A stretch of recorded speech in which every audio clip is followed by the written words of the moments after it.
함께 은혜 받을 하나님의 말씀 이사야 7장 14절부터 17절 봉독합니다. 그러므로 주께서 친히 징조를 너에게 주실 것이라. 보라, 처녀가 잉태하여 아들을 낳을 것이요 그의 이름을 임마누엘이라 하리라. 그가 악을 버리며 선을 택할 줄 알 때가 되면 엉킨 젖과 꿀을 먹을 것이라. 대저 이 아이가 악을 버리며 선을 택할 줄 알기 전에 내가 미워하는 두 왕의 땅이 황폐하게 되리라. 여호와께서 에브라임이 유다를 떠날 때부터 당하여 보지 못한 날을 너와 내 백성과 내 아버지 집에 임하게 하시리니 곧 아수르 왕이 오는 날이니라. 아멘. 할렐루야. 오늘도 참으로 좋은 날입니다. 우리 모두 주 안에 승리하시는 복된 하루 되시기를 축원합니다. 저를 따라하겠습니다. 오늘도 나와 우리 가정 우리 교회 기적이 일어납니다. 오늘도 나와 우리 가정 우리 교회 기적이 일어납니다. 아멘. 저는 본문 말씀을 통해 어둠 속에 비친 희망, 그리스도의 탄생이라는 제목으로 함께 은혜를 받고자 합니다. 성경에서 인류 구원자 예수 그리스도의 탄생의 예언의 선포는 철저하게 영적으로 암울하고 영적으로 침울하고 방황한 그때였던 것입니다. 이사야 7장의 배경 역시 그 사회가 희망보다는 절망이 가득 찬 때에 선지자 이사야를 통하여 구원자 메시아가 오실 것을 예언하셨습니다. 남유다는 외적으로 위협 앞에서 흔들리고 있었으며 남유다 왕 아하스는 하나님보다 더 세상의 힘을 더 의지하고 있었던 때였습니다. 그때 바로 그 순간 하나님께서 선지자 이사야에게 놀라운 희망의 메시지를 주셨습니다. 그 메시지가 7장 14절입니다. 보라, 처녀가 잉태하여 아들을 낳을 것이요 그의 이름을 임마누엘이라 하리라는 예언의 말씀이었습니다. 어떻게 처녀가 혼자서 아이 낳을 수 있습니까? 생리적으로 불가능하잖아요. 남성과 여성이 만나서 사랑을 나누어 아이를 갖는데 처녀 혼자 아이를 낳는다. 그리고 그 이름을 임마누엘, 하나님이 함께 하신다고 하는 이름을 바로 예언하셨습니다. 이 메시지는 단순한 그 사이를 위로를 넘어서 절망을 뚫고 들려오는 하나님의 희망 선포였습니다.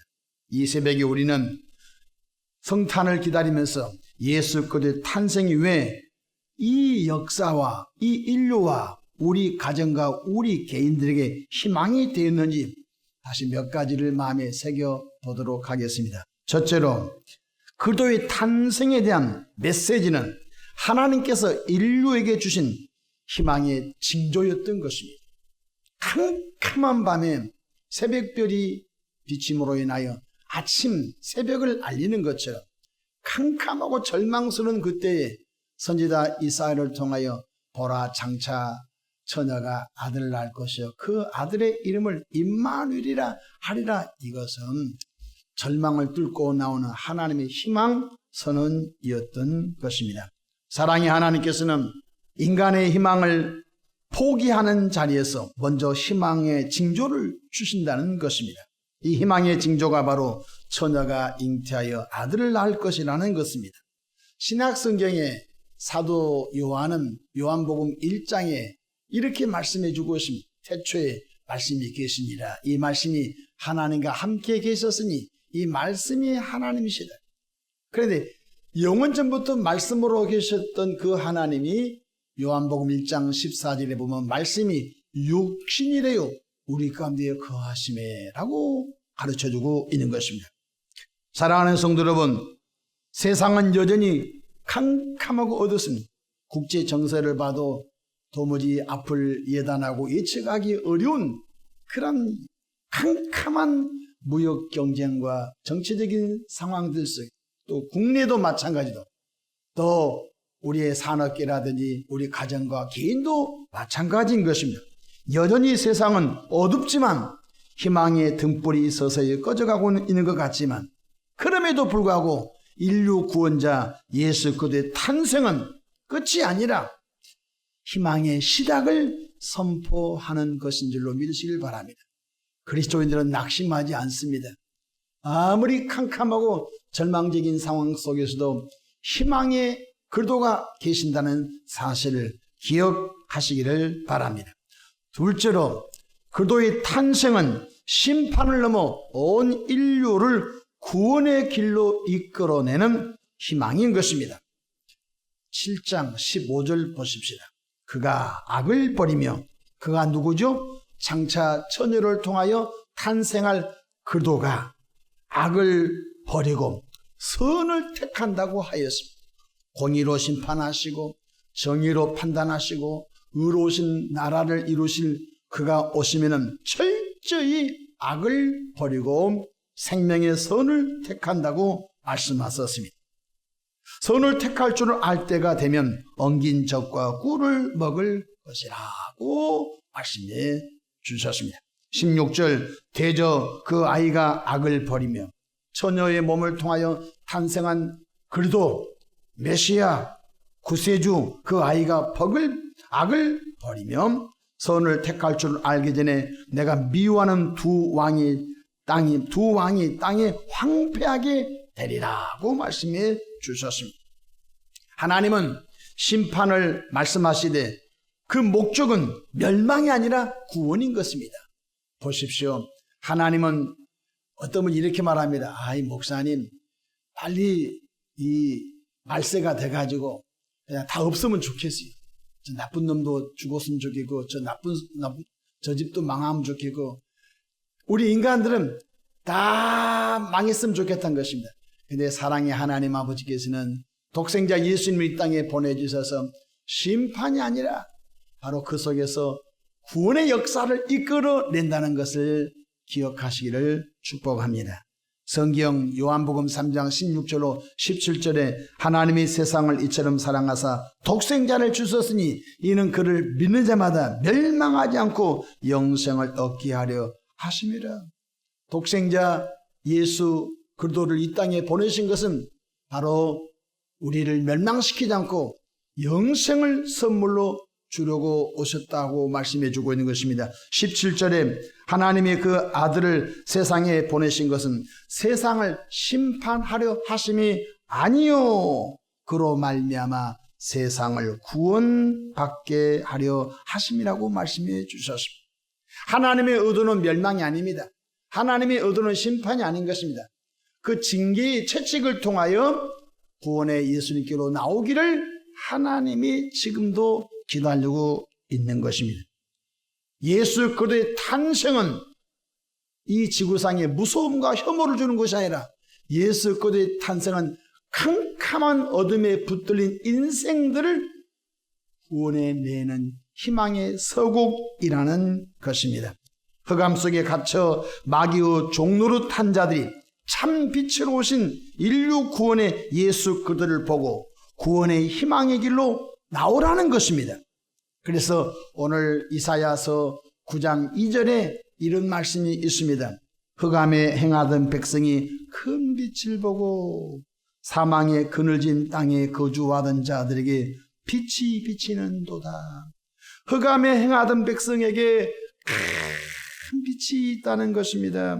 그 빛을 사도 요한은 참빛 곧 세상에 비치는 빛이 있었나니 라고 가르쳐주고 있는 것입니다. 그렇습니다. 지금도 생명의 빛 되신 예수님을 구주로 영접한 사람들은 죄의 사함을 받고 생명의 빛으로 오신 예수 그리스도를 구세주로 영접하는 그 가정들은 어둠이 물러가고 참 빛이신 예수님을 통하여 풍성하고 은혜롭고 아름답고 또 영원한 생명길까지 성령 하나님께서 이끌어 주심을 믿으시기를 바랍니다. 하나님은 포기하지 않습니다. 아무리 캄캄한 어둠의 나라도 어둠의 가정도 어둠 속에 있는 개인도 하나님은 포기하지 않습니다. 이런 말씀이 있습니다. 상한 갈대를 꺾지 아니하시고 꺼져가는 심지를 끄지 아니하시기를 심판하여 이길 때까지 오래 참으시는 하나님이라고 말씀해주고 있는 것입니다. 그래서 하나님은 그래도 예수님을 통하여 모든 사람이 구원받기를 또 심판을 연기하고 또 심판을 연기하고 하루를 천년같이 천년 하루같이 하나님은 오래 참고 있다는 것입니다. 디모데전서 2장 4절에 하나님은 모든 사람이 구원을 받으며 진리를 아는 데 이르기를 원하시느니라고 말씀해주고 있는 것입니다. 말씀을 마치고자 합니다. 바로 예수 그리스도의 탄생의 예고 예언은 바로 이 인류에게 희망의 서구인 것입니다. 여러분이 일찍이 선교사님들이 배를 타고 우리 조선 땅에 제물포에 들어와서 아펜젤러 선교사님 부부, 언도도 선교사님 이 땅에 복음의 씨앗을 갖고 왔었을 때 영적으로 조선 땅이 칠흑같이 어두웠으나 희망의 예수 그리스도를 이 땅에 증거함으로 인하여 과연 이렇게 대한민국이 그리스도인들이 많아질까 생각해 봤겠습니까? 그러나 복음의 씨앗을 심고 학교를 짓고 병원을 짓고 하면서 그들은 열심히 그들 때에 바로 복음을 심었더니 복음이 싹이 나고 열매를 맺어 몇몇 촌촌 도시 곳곳마다 십자가 등불이 켜짐으로 인하여 이 백성들에게 희망을 계속 주고 있는데 다시 십자가 불길이 꺼지지 않고 계속 십자가 불길이 일어나 제2의 부흥운동으로 일어나기를 저와 여러분들이 기도하시기를 주의 이름으로 축복합니다. 보라 처녀가 잉태하여 아들을 낳을 것이요 그 이름을 마태복음 1장 21절에는 예수라 하라고 가르쳐주고 있는 것입니다. 예수 그리스도의 탄생은 절망 속에 있는 우리에게 희망을 주는 것인 줄로 믿으시길 바랍니다. 예수 그리스도의 탄생은 가난했던 우리에게 풍성한 복을 주심을 인정하시기를 축복합니다. 기도하겠습니다. 좋으신 사랑의 하나님, 하루를 출발하기 전에 주님의 성호를 먼저 찬송하며 말씀을 듣고 믿음으로 기도하고 출발합니다. 이 하루도 낭망, 절망, 좌절에 갇히지 않게 하시고 희망의 예수님 붙들고 승리의 삶으로 나가도록 성령님 도와주시옵소서. 예수님의 이름으로 축복하고 기도합니다. 아멘.